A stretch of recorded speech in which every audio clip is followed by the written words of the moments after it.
And we begin this Sunday morning with President Trump's new message to Iran, with the commander-in-chief ordering a powerful and deadly attack against Iranian-backed Houthi rebels in Yemen. در 16 مارس 2025 جهان شاهد یک تحول خطرناک بود. دونالد ترامپ رئیس جمهور امریکا دستور حمله ویرانگر به یمن رو صادر کرد. انفجارها، تلفات سنگین و تهدیدی که میتونه خاورمیانه رو به آتیش بکشه. اما این پایان ماجرا نیست. ترامپ در اقدامی بی‌سابقه جمهوری اسلامی رو مستقیما تهدید کرد و گفت هر اتفاقی بیفته از چشم جمهوری اسلامی خواهد دید. آیا این آغاز یک جنگ بزرگه؟ آیا ایران هدف بعدی این طوفان سیاسی و نظامی خواهد بود؟ ساعتها پیش آسمان یمن با صدای جنگنده‌های امریکایی لرزید. حملات هوایی سنگین به مواضع حوثی‌ها در صنعا و بندر حدیده بیش از 50 کشته و ده‌ها زخمی بر جای گذاشت. هدف اعلام شده نابودی توان نظامی حوثی‌ها که در هفته‌های اخیر با موشک و پهپاد به کشتی‌های تجاری در دریای سرخ حمله کرده بودند. این مسیر حیاتی شاهراه تجارت جهانی است و حالا زیر آتش قرار گرفته. دونالد ترامپ در بیانیه‌ای گفت ما اجازه نمی‌دهیم امنیت جهانی به بازی گرفته شود. این فقط آغاز کار است.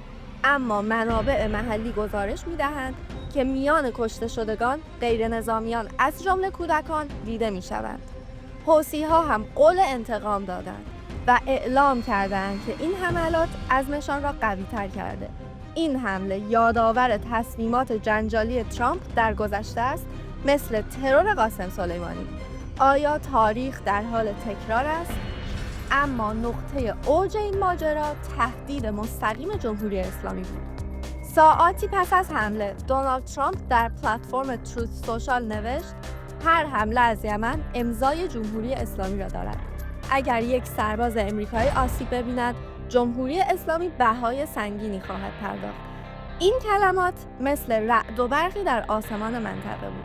امریکا مدت‌هاست جمهوری اسلامی رو به حمایت نظامی از حوثی‌ها متهم می‌کند. انصارالله به عنوان نماینده یمنی‌ها تصمیمات راهبردی و عملیاتیش را خودش اتخاذ می‌کند. ادعایی که تهران رد کرده و می‌گوید حمایت ما فقط سیاسی است.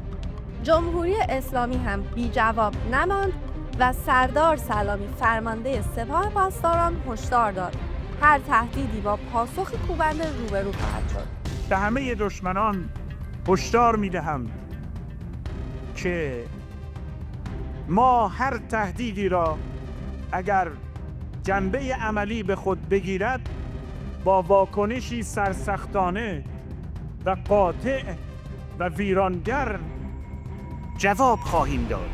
همزمان وزیر خارجه جمهوری اسلامی عباس عراقچی به عمان سفر کرد تا شاید از متحدان منطقه‌ای برای کاهش تنش کمک بگیره.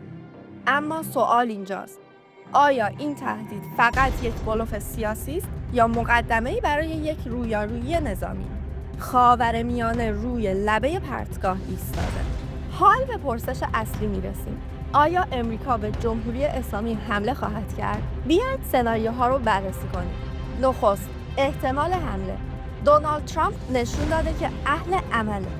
او در دور اول ریاست جمهوریش با یک حمله موشکی قاسم سلیمانی رو حذف کرد.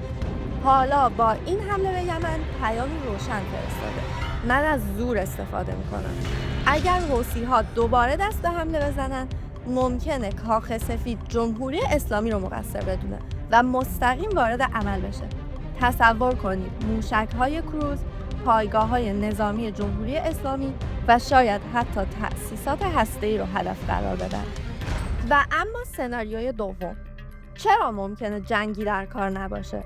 جمهوری اسلامی یک حریف ساده نیست. موشک‌های دوربرد، نیروی دریایی قوی و توانایی بستن تنگه هرمز هر جنگی رو به یک کابوس تبدیل میکنه. قیمت نفت ممکنه به $250 برسه و اقتصاد جهانی فلج بشه. حتی در امریکا مخالفان جنگ صدای بلندی دارن. و اگر جنگ شروع بشه، جمهوری اسلامی قول داده تنگه هرمز رو ببنده. و پایگاه‌های آمریکایی در عراق، قطر و بحرین رو هدف قرار بده. این یعنی یک درگیری که میتونه سالها طول بکشه. کارشناسان میگن احتمال درگیری در حال حاضر به بالاترین حد دهه اخیر رسیده که شاید 60% باشه. جهان در حال تماشای یک بازی خطرناکه. حمله دیروز به یمن فقط یک عملیات نظامی نبود، بلکه جرقه‌ای بود که میتونه خاورمیانه رو به آتیش بکشه. تهدید جمهوری اسلامی توسط دونالد ترامپ تنش رو به اوج رسونده و حالا همه منتظرن ببینن قدم بعدی چیه. آیا صلح شانسی دارد یا صدای انفجارها بلندتر خواهد شد؟ ما این تحولات رو لحظه به لحظه دنبال میکنیم. نظر شما چیه؟ آیا فکر میکنید جنگی در راه است؟